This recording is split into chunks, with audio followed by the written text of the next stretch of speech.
Hello, everyone, and welcome to this week's colloquium.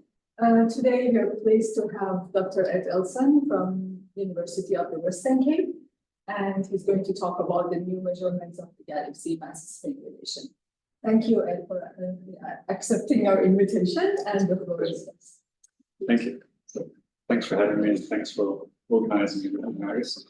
Hi, everyone. It's a pleasure to be here. It feels like a very long time since I've been to the SAAO, but it's always such a nice place to come back to. And today I'd like to briefly speak to you about some of the work I've done in the past 6 months or so. And I think it's resulted in some new interesting galaxy scaling relations that could be useful in various ways. So I'm not too sure exactly what the background of all the people in the audience might be. So I'm just going to have a very general, very brief background to present.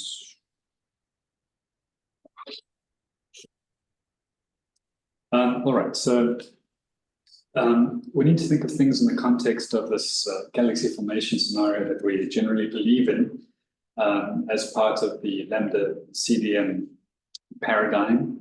And what we basically think is that galaxies form hierarchically. They start out small, and then they acquire and accumulate mass over time, interact with one another, coalesce, and form larger and larger systems. So two of the dominant processes in this formation scenario are, I'll mention this one first, galaxy interactions and mergers. This is something that happens, that is ubiquitous, especially when you look at the higher redshift universe. I'll show you some pictures in a second.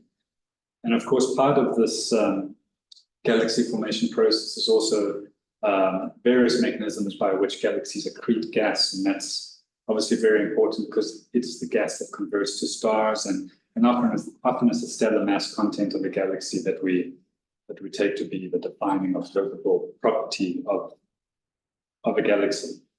And as I'll show on the next slide with a short animation, it should be the case that galaxies interacting with one another should lead to a very diverse, a large range of observable properties, but I'll speak more specifically about the ones that I'm going to focus on, that I did focus on in this work. So I think this might be a movie. I think I need to start it, it never works properly. I'm going to start it and stop it. Yeah, okay, so I'll control it like this. So this very simple animation shows what typically happens. You can easily start off with two galaxies, which are clearly spiral galaxies. They have their energy dominated by ordered rotation. We see the very nice spiral disks, and then they start merging, obviously, via gravity. And straight away, we start seeing that there's an exchange of mass between the two systems. There are these long, drawn-out tidal tails, so there's obviously an exchange of energy as well, angular momentum. And if I let this run forward, then you'll see that what happens is, because these galaxies were not moving particularly fast when they started passing one another, they come back together again, and now they merge, and that the nice disky morphologies that we saw originally are completely gone. And after a few 100 million years, what you're left with is a very elliptical looking galaxy. And of course, its mass is going to be the sum of the mass of the two individual galaxies. And so I think this animation hopefully illustrates three of the main processes or important parts of this interaction scenario. There's an exchange of mass, there's an exchange of energy, and there's an associated change in morphology, right? And when we look at galaxies, especially at higher redshifts, we see many, many interacting systems. So when you go back in time this was happening very, very frequently. This is how galaxies formed their present day neat structured morphologies, right? And so just to reiterate, the basic idea is that if this is, as I've shown, the typical scenario by which galaxies build up their mass and essentially evolve over time, there must be some sort of scaling relation, or perhaps various scaling relations, that will allow us to better constrain and quantify these important processes. I know we've all heard of the Tully-Fisher relation, for example, but today I want to speak about one that is perhaps lesser known. It's the mass-spin relation for galaxies. It's a relation, as you'll see in the next slide, between the galaxy's angular momentum content and its mass content. And it seems it's perhaps quite intuitive or obvious that such a relation should exist, because we've just seen in the previous animation that as galaxies, and in fact, for decades now, people have suggested that as galaxies are forming and collapsing as proto-galaxies and interacting with other nearby systems, there should be this constant transfer of angular momentum between interacting systems, but also between the galaxy and its surrounding matter distribution. And as we saw, there's also always this exchange of mass as well. So these quantities are going to be linked somehow. And that's what this talk is all about. So here's an example of the galaxy mass-spin relation. So as far back as about 40 years ago, people started studying the links between the angular momentum content of galaxies and their masses. So it was arguably Michael Fall back in 1983 who first produced this version, this sort of plot, which shows on the x-axis the amount of angular momentum each galaxy's stellar disk contains per unit stellar mass. So this is what we call specific angular momentum. It's angular momentum per unit mass. And all of the plots I show will actually have specific angular momentum on the y-axis. All right? And so as far back as, like I say, about 40 years ago, what was noticed is that when you plot specific angular momentum against stellar mass, galaxies follow well-defined power law relations in this two-dimensional space. In fact, what Fall found was that spirals, these open symbols, and ellipticals both follow roughly parallel tracks that are well-defined by power law index of about 0.6. So there's this power law relation. These are log axes. So actually, it's a power law relation we're looking at. And this power law index was first measured to be around about 0.6. And as I've just said, what he noticed was this vertical offset between the different morphologies. Here are your late type galaxies. Here are your early type galaxies. They follow these parallel tracks, this way, but they're offset by about a factor of 5. So I just said a few minutes ago that if galaxies are interacting in the ways we saw, there should be some relationship between angular momentum, mass, and morphology. We saw how that interaction affected the morphology, right? Going from two spirals to an elliptical. You see all of that in this plane here, okay? So what's interesting is that theoretically, you can actually show that we do expect this from Lambda-CDM theory. So, hardcore theorists, which I am not, will generate this sort of relation, and we just need to believe them, that this is the theoretically expected relationship between a dark matter halo's mass and its specific angular momentum content. Okay, and it's related via the so-called spin parameter. But notice how the power law index is 2/3, right? Then, if you add in some observable properties in the forms of these ratios, this F star is what theorists call the star formation efficiency. It's just a measure of how effectively a dark matter halo will end up generating stars, okay? So it's the ratio of the stellar mass within the halo to the mass of the halo itself. And this F sub j is a measure of how much of the halo's angular momentum a stellar disk will retain as it forms within that halo. So you plug these two quantities, well, you don't just plug it in, but you use these two quantities and magically theorists generate this relation, which again has the power law index of 2/3, but now it's relating what we can observe and measure, stellar mass. to what we can measure over here, specific stellar-specific angular momentum. And they are related via this power law relation, which has 2/3 power law index, which is very similar to what was first measured, 40 years ago by 4. And what's really interesting, I think, is that you can see how if we generate an empirical version of this relation, so in other words, we plot angular momentum against mass, and hopefully we come out to the power law index close to 2/3, then what this equation is telling us, or what the empirical relation will allow us to do, is relate measurable quantities of galaxies, stellar mass, angular momentum, to dark matter halo properties that we cannot observe, measure using observations. We can only study these theoretically using simulations. So it's potentially a super powerful scaling relation that relates theory to observations. So now I just want to go through a few examples of recent measurements of this JM relation. And you'll start seeing some similarities among all of them, I think. So in about 2012, Romanowski and Fall kind of redid the study of Fall 83, but with a different sample, about 100 nearby bright galaxies for which they had really good kinematic data. And I'll skip to this last point first. What they found again is that the galaxies of different morphologies follow parallel tracks in this JM space with a power law index of about 0.6. But again, there's this offset in terms of morphology. The ellipticals contain 3, 4, 5 times less angular momentum on average than the spirals.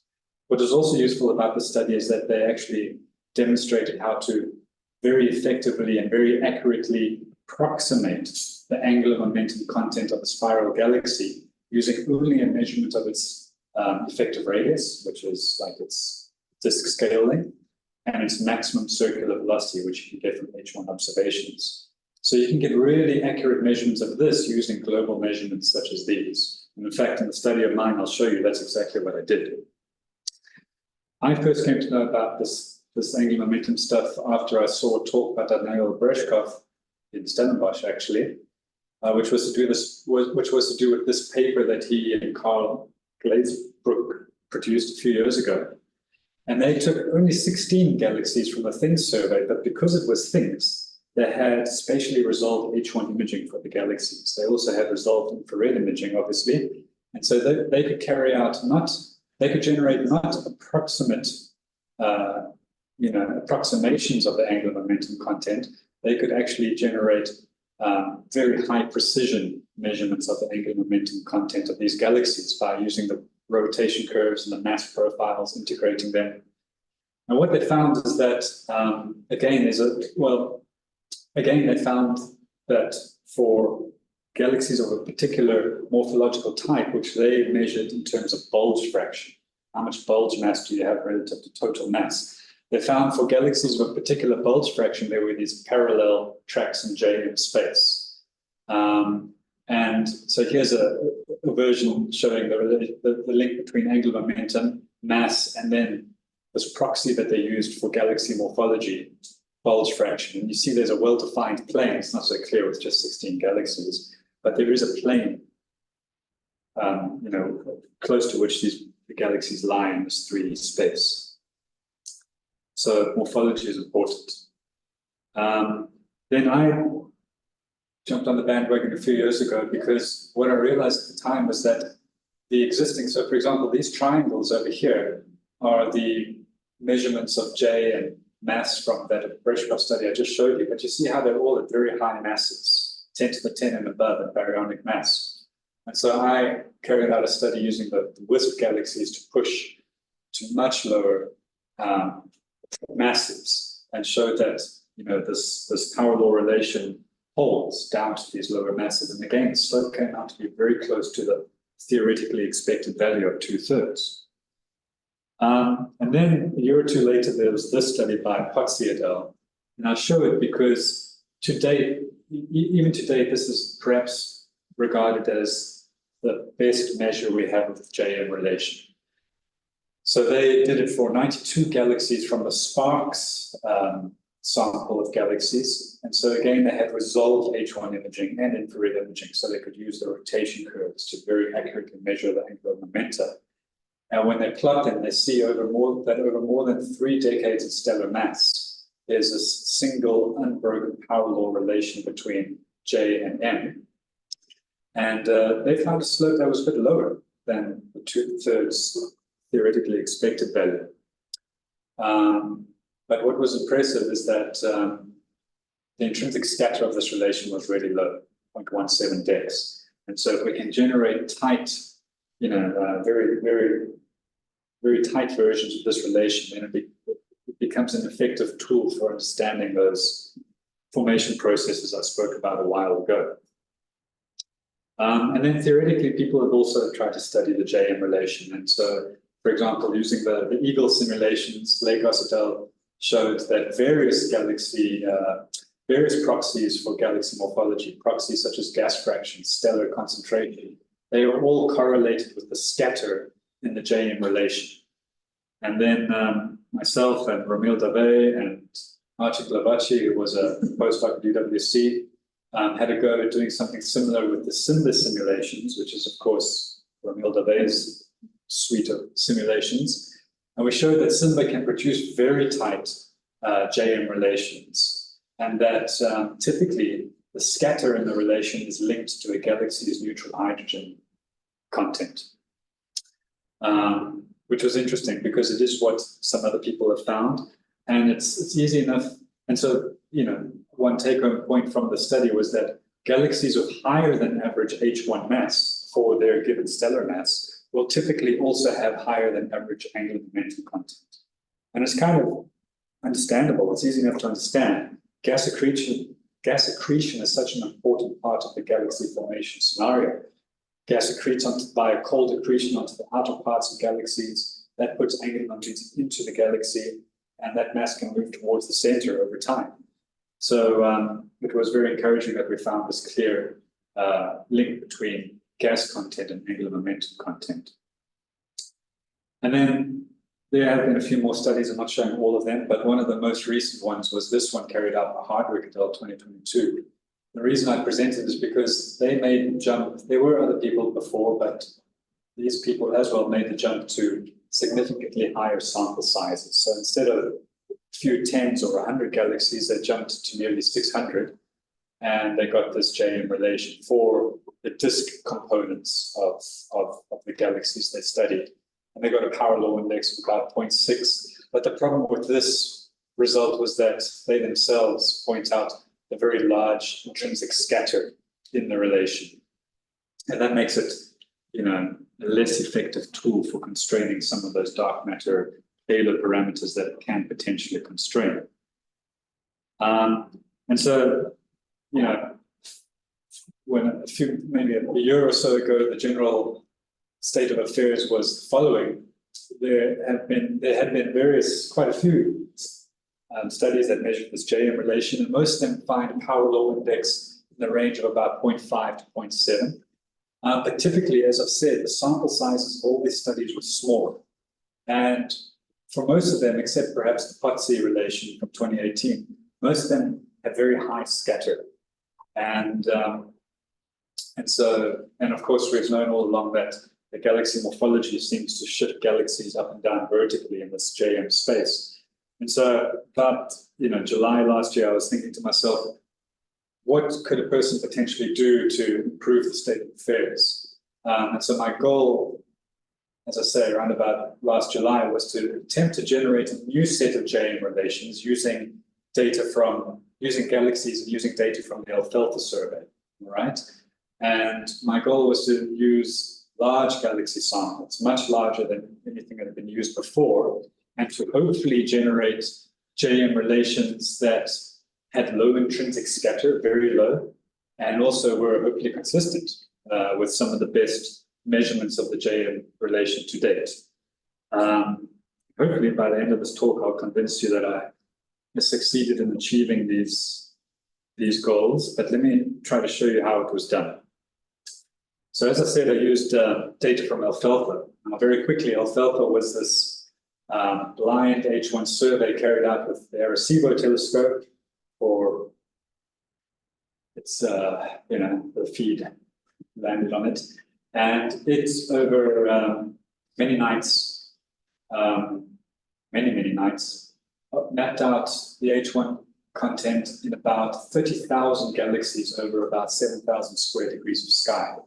And these galaxies go out to a radial velocity of about 18,000 kilometers per second, which is about 250 megaparsecs. So this survey studied the H1 content of nearby universe galaxies. Obviously, it's going to be biased towards gas-rich star-forming galaxies in the nearby universe.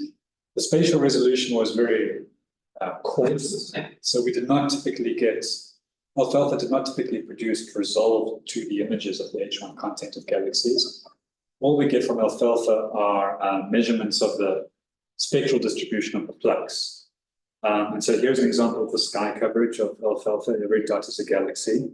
But here's an example of a typical alfalfa data product for a galaxy. We do not get a 2D image showing the distribution of the flux. We get a measure of the spectral distribution of the flux. And so for sort of big rotating spiral galaxies, typically this double horn H1 profile, right?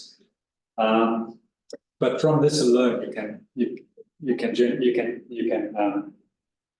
extract the information, most of the information that is needed to estimate a galaxy's angular momentum content using that approximation that I showed from Paul et al. Romanowski and Paul.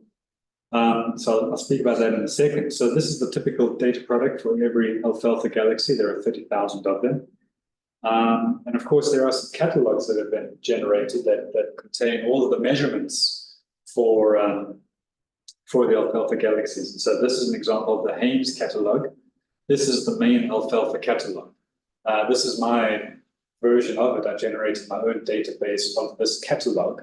But you can see, the reason I put this here is you can see some of the measurements they made. So we have W50 measurements for the galaxies. W50 is the width of this H1 line, right? So it's a measure of how fast the galaxy is spinning. And there are also measurements of H1 mass and distance, et cetera, that were made by Haines et al. So that was really useful. That gave me some of the information I needed for angular momentum measurements. And then what was really nice is that 2 years or so after the release of the Haines catalog, Dubala et al. Came along and actually cross-matched all the alfalfa galaxies to SDSS. And so for most of the alfalfa galaxies, you now have an SDSS counterpart that has been, checked by a team of experts. This was not all, machine learned, AI driven. This was done sort of by means of visual inspection by Martha Haines and her team. And they confirmed that, all of these, most of the alfalfa galaxies have well identified optical counterparts. What they also did was that they, for all the cross-matched galaxies, they derived absolute magnitudes and they estimated stellar masses for the galaxies, which is a very complicated affair. But they did it. All right, so now I want to plot angular momentum and mass. I've got mass, there it is. Angular momentum, I've got half of what I need. Here's an example of some of the information from the Dubala catalog. They actually split their information across 2 catalogs. So, you've got to kind of cross-match these catalogs, cross-match them with the original Haines catalog. The last thing I needed, and I'll explain this again in the next slide, the last thing a person needs to generate a measure of a galaxy's angular momentum content is a measure of the disk scale, the exponential stellar disk scale length. That was not in any of the catalogs I've shown already. So I had to dive into the SDSS data myself and extract a bunch of information that would allow me to generate a measure of, obtain, not generate, but obtain an accurate measure of a galaxy's disk size, i.e. its scale length. All right, and once this was done, these 3 or 4 catalogs have been put into databases and then everything had been cross-matched and carefully checked. These blue histograms show the distributions of the various galaxy observed and derived galaxy properties, most of which were used in my studies. So here you see the H1 masses of the galaxies. These are typically H1 rich galaxies, stellar masses of the galaxies, uncertainty in the stellar mass, distances of the galaxies, rotational speed of the galaxies as measured by W50, uncertainty in that, the effective radii of the galaxies. So that's the measure of their disk sizes that I needed, inclinations of the disks. And there was also this quantity I generated for all the galaxies. I'll speak about it more later, but I call it the mean effective surface brightness. And I'll show later how it's a measure of the central concentration of starlight within the galaxies and its magnitudes per square arc seconds. All right, so now I had all of these measurements for the alfalfa galaxies. And as I said, I used this method outlined by Romanowski and Fall. It's actually Romanowski and Fall, which says that you can very accurately estimate a galaxy's stellar-specific angular momentum content by simply getting a measure of its maximum rotation speed and the size of its stellar disk. And this is exactly what I could get from the alfalfa data and from the other data that I had accumulated, because W50, as I've said, is a measure of maximum inclination speed, especially divided by sine of the galaxy's inclination. And then this effective radius is something I can get from the alfalfa, from the SDSS cross-matched data. All right, and so for every alfalfa galaxy, I could now generate an approximation of its stellar specific angular momentum. But I did apply a bunch of cuts to the full alfalfa sample. There are 30,000 galaxies to start with, but I wanted really high precision, well, at least high accuracy measurements of angular momentum for the galaxies, as well as high accuracy stellar mass measurements. And so I did some quality cuts to make sure I had only so-called code 1 spectra. This left me with about 25,000 of them. But I also wanted small distance and maximum circular velocity uncertainties of the galaxies, less than 10% each. I wanted the SDSS light profile, the I-band light profile of each galaxy to be better modeled by an exponential than by the Vogler profile, because I wanted the disk component, I wanted disky galaxies. And then I applied a few more cuts. Even the final J measurements that I generated, I threw away any that had a relative uncertainty greater than 20%. And so I went from 30,000 alfalfa galaxies down to 3,600. But now I have accurate measurements, all of the accurate measurements I need. Here's the very first result that came from all those measurements. If you just take all 3,600 galaxies and plot their angular momenta against stellar masses, here's what you get. I think it counts as a JM relation. It's very scattered though. This is completely expected because these galaxies, this very large sample is morphologically diverse. And we've seen already, many studies have shown how morphology shifts galaxies up and down in this 2D plane, right? So nevertheless, you fit a straight line to it, the slope I got was about 0.4. This was quite similar to the results obtained by Hardwick et al. For their smaller sample of galaxies, about 560, they also get a very shallow slope, 0.47, large scatter. They themselves say that, you know, this is obviously because of the range and morphologies of these galaxies. So for me, this wasn't really interesting or useful. I just did it for the sake of completeness. And what I moved on to straight away was to begin measuring JM relations for subsamples, morphological subsamples of these galaxies. That's when we should see the tight JM relations. All right, so now for all these galaxies, I do not actually have, a sort of, what do I call it, like an absolute morphological classification. No one has looked at all of these and said, that's a spiral, that's a dwarf, there's not going to be many ellipticals here. So we need to use some sort of proxy for morphology, some sort of observational proxy. And the first thing I decided to try was something to do with H1 content, all right? Because we've seen previous studies that residuals or scatter in the JM relation seem to be correlated with, well, lots of morphology proxies, but gas fraction in particular has been shown in several studies to be quite an important driver. So I'll just mention this one first. Myself and Ramil and Marcin, we showed that for, theoretically, for simulated galaxies, H1 mass is a driver of vertical scatter in the JM plane. So that's okay, yeah. But then more recently, no, sorry, not so recently, but shortly before us, there was an observational study by Manchuripiana et al. And they showed that that gas fraction in particular, so the ratio of a galaxy's gas content to its stellar content, how gas rich or gas poor it is, this seems to be an effective driver of scatter in the JM relation. So I had this quantity for all of the alfalfa galaxies. I split the sample of 3,600 galaxies into subsets delimited by these gas fraction values. So you've got it's actually the wrong way around. Here are your gas-rich galaxies. So they've got more than 100 times H1 mass than they do stellar mass. Here are your gas-poor galaxies. They've got more stellar mass than H1 mass. And here you go. So for each of these bins, 1, 2, 3, 4, 5. Anyway, you split the sample into these subsets. And so basically what you're seeing here are projections of subsamples onto the JM plane. Okay, subsamples that each span a narrow range of gas fraction.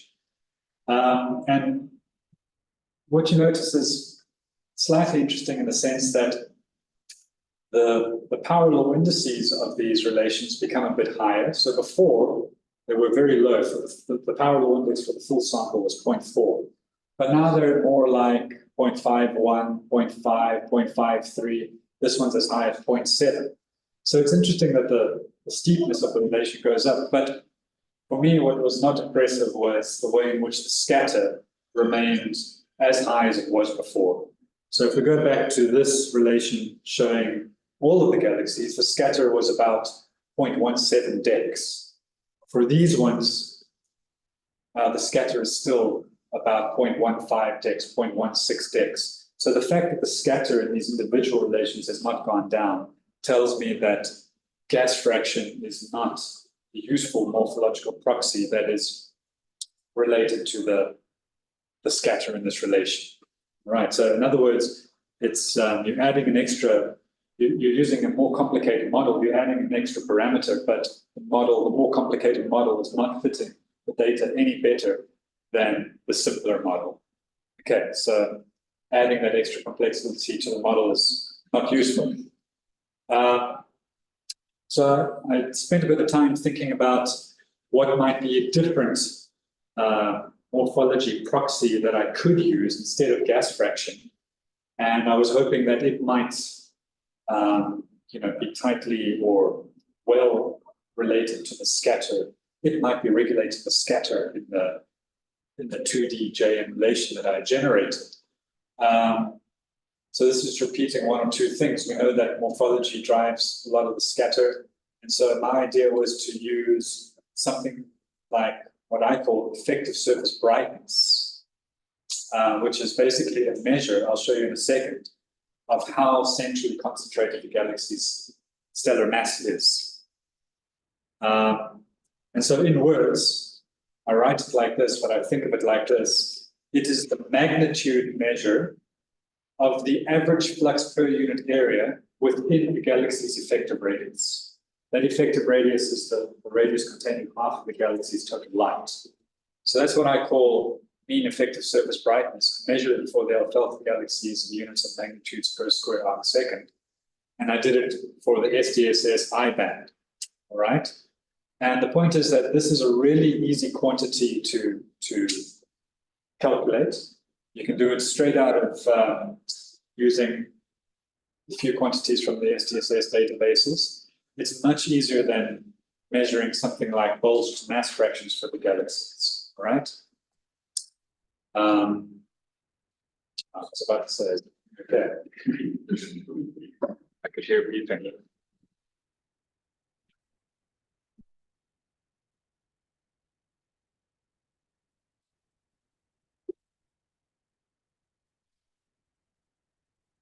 generator.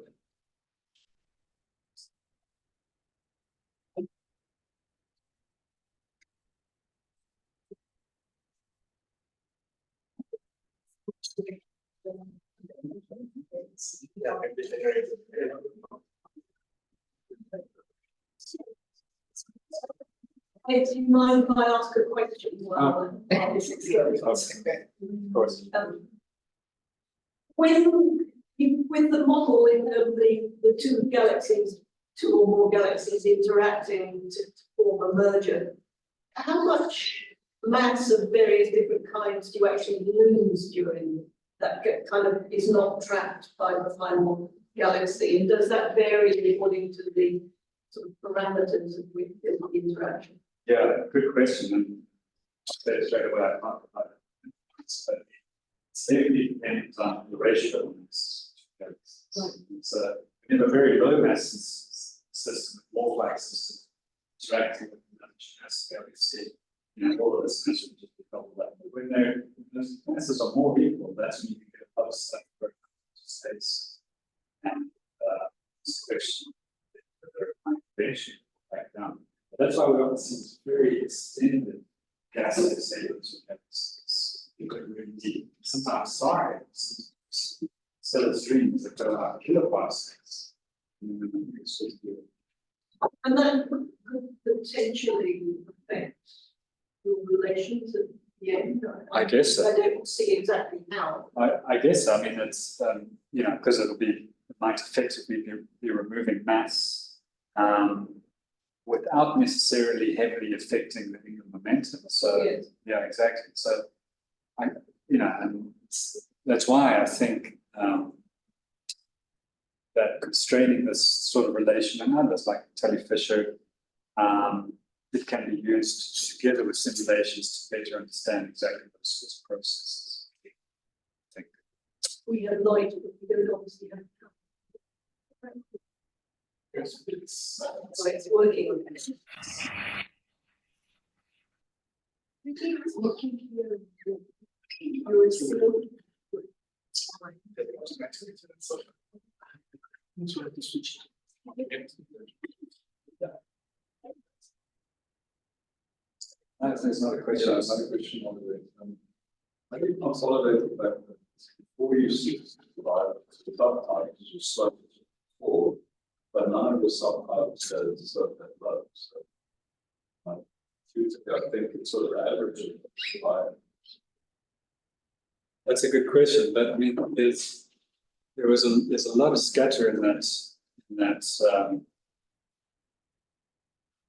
we are this full relation, but I guess it can depend very much on exactly how you're dividing into subsets. So I'm going to show you in a second how for a different type of separating into different subsets, the slopes again change. They change a bit. So each of these also are spanning smaller mass ranges, significantly smaller. And I'm guessing that that's probably, that could be the main reason for what you're describing. So if this is going, over 3 or so decades, each one of these is typically like 1.5 decades instead of mass. Yeah, Sure, you're going to get to that. So 2,000 galaxies is not that crazy in point. It's just a vision check. I guess you could. I won't. You probably need to use a microphone. Sorry, of course. So the question is, could we, with only about 3 or so thousand galaxies, could we not actually just visually inspect their SDSS images, I guess, and then visually assign morphology to them? Yeah, I guess you could. I've never spent a lot of time doing that. I'm not sure how subjective it is, but hopefully, in the future, when we get these very big surveys coming online very soon, it'll have to be just done by some proxy. But that would be interesting. If there are any. Seems like a nice to I was just about to say. Okay. I'll give you a list of galaxy numbers. All right, so I was just saying that by splitting the sample up into gas fraction, basically checking whether gas fraction can make for a slightly more complicated model that can account for the scatter, the answer is no, it cannot, because the scatter does not reduce at all. And so I considered this this proxy for morphology, effective surface brightness, mean effective surface brightness. And so now, having these measurements for each alpha galaxy, angular momentum, stellar mass, and now mean effective surface brightness, I could plot the galaxies, these quantities in this 3D log space and fit this plane. It's actually a 2D plane. I can fit this 2D plane to them in the 3D space. So you can see how, over here is the 2D relation, and now we're making the model slightly more complicated by adding an extra parameter or two. And yeah, I'm quite proud to say that I made this morning while I was sitting in the car after I dropped my daughter off. So there are the galaxies in 3D space, and there's the best fitting plane. You can see that it actually fits them pretty well. They are tightly scattered about this best fitting plane. And here are the parameters of that best fitting plane.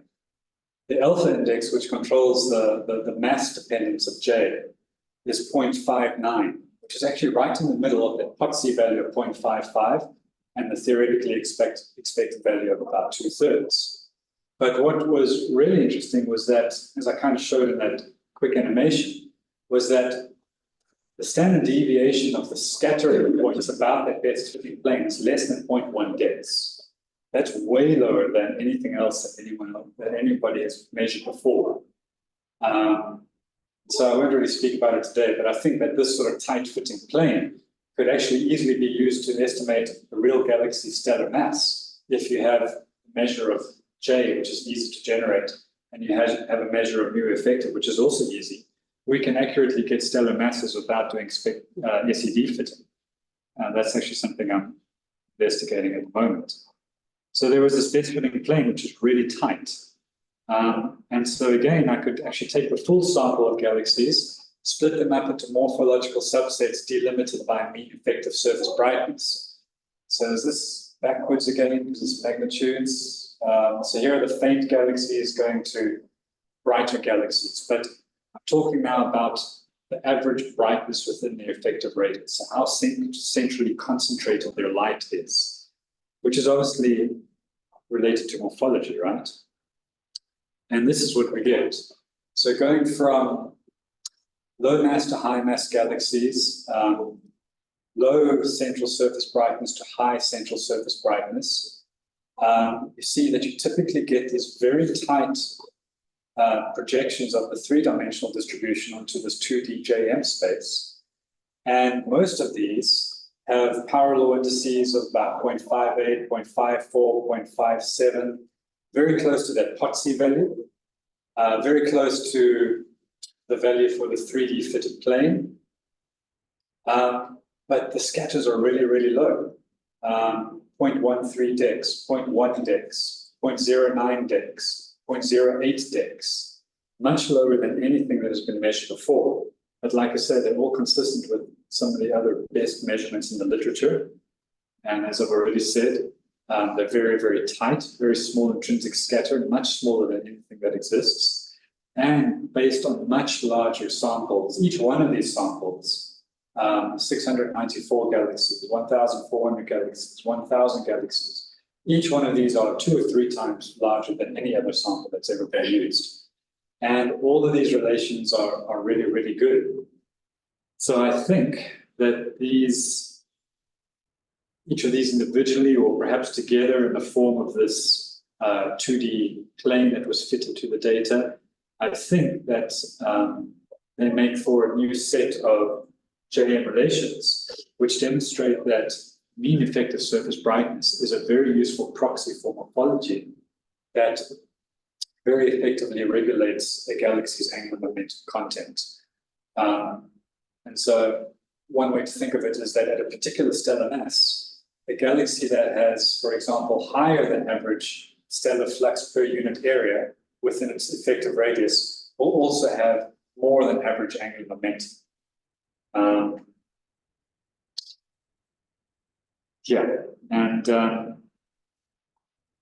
It's not too difficult to imagine how this might be, because of course central mass concentration is linked to various processes, but various ways in which galaxies form and evolve. If you consider secular processes, they could play a role in determining this, which, as I've shown, in turn determines angular momentum. Because, for example, high mass spirals, they're going to have their high star formation rates, so they can very effectively build up large stellar bulges, these dense central mass concentrations. Whereas low mass systems can't really do that; they lack the gravity. Bars are another process, which are, another kinematic feature, which are ubiquitous and are known to actually transport mass from the outer parts of galaxies to the inner parts. So that's going to affect your mass concentration, obviously. But then we can even consider non-secular processes. The more, evolutionary, the processes more related to the initial formation of the galaxies. High mass galaxies, for example, they've probably interacted in the recent past. So again, interactions deposit mass into a galaxy that trickles down to the center. It drives mass to the central regions. And the point I'm trying to make is that any of these processes that result in the galaxy's mass being more centrally concentrated automatically reduces the size of the radius lever arm in this R cross V product, which is what we use for calculating the angular momentum. And so I think that, well, I don't think it's clear, even before I did my study, is that it's clear that the JM relation is a really effective probe of these various evolutionary processes that ultimately affect the galaxy's mass and angular momentum content.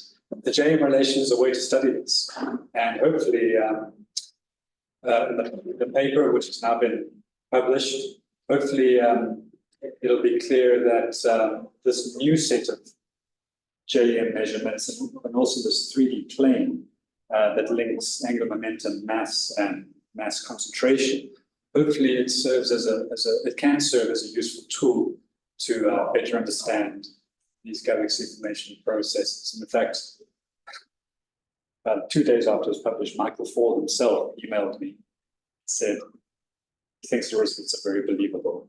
That was it. Anyway, so thank you very much. Questions?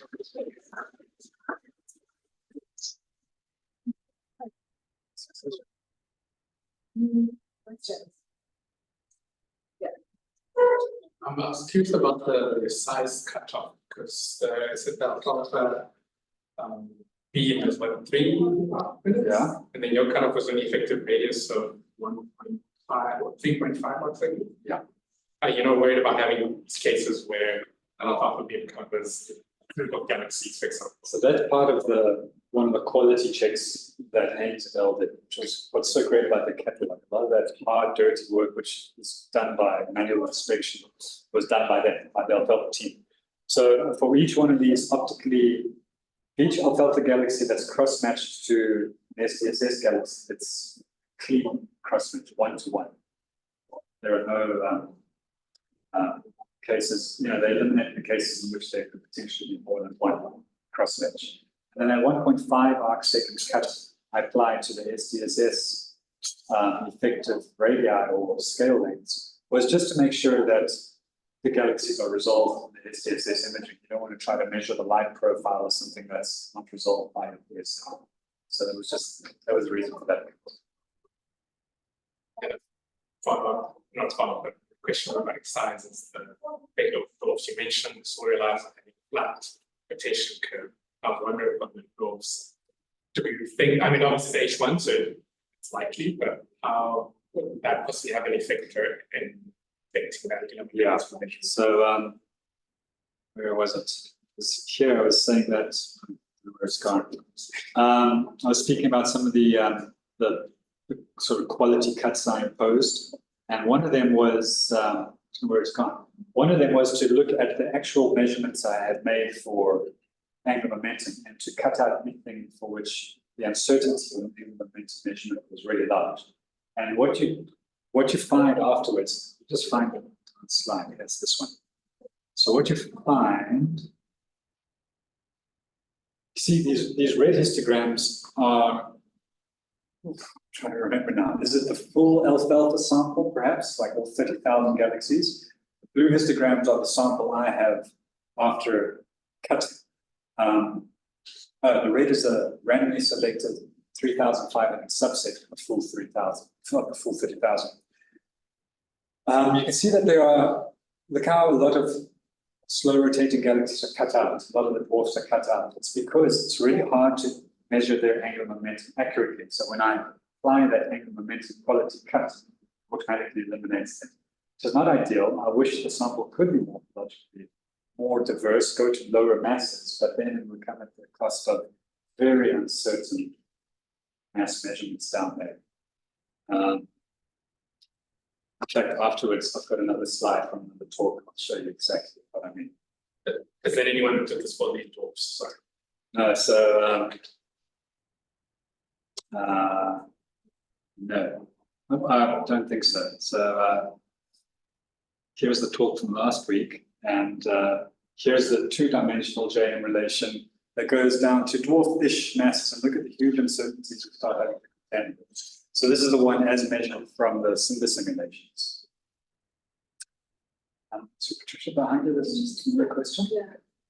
So since you're thinking about your dynamics so nicely, so and have really nice measurements, can't you just have you tried doing the kinematic model instead of No, and that's a good suggestion. because you can get rotation supported and dispersion supported cases. Yeah. Which are kinematically different than Yeah, well, that's a very good point. And because they are so good. I bet that would be super interesting to test. And this is a study based on these Simba simulations. That's exactly what you can do with Simba because you know how much rotational energy each galaxy has. So you can make cuts like that. Thanks, that's a good suggestion. Patricia? Well, possibly related to that, I just wondered whether you potentially had any problem, given that you're preferentially looking at things that are very inclined to the line of sight with reddening effects with very massive, dense galaxies. I'm not even sure what wavelength you were using for your surface brightness, but I presume it was slow and digital. Yes, so yes, it's not I affecting the optical line. Yeah, right. But the galaxies aren't necessarily all very edge on. In fact, oh geez, I switch back to the No, original. there'll be a difference between the ones that are edge on. Yeah, okay, I see what you're saying. Yeah, I didn't look into that. Maybe. Yeah, I didn't look into that explicitly. Yeah, it's a good point.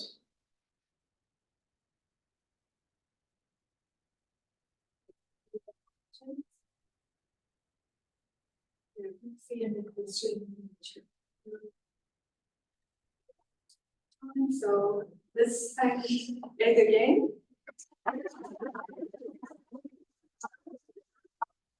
Thank you, everyone, and we'll see you in the next Colloquium.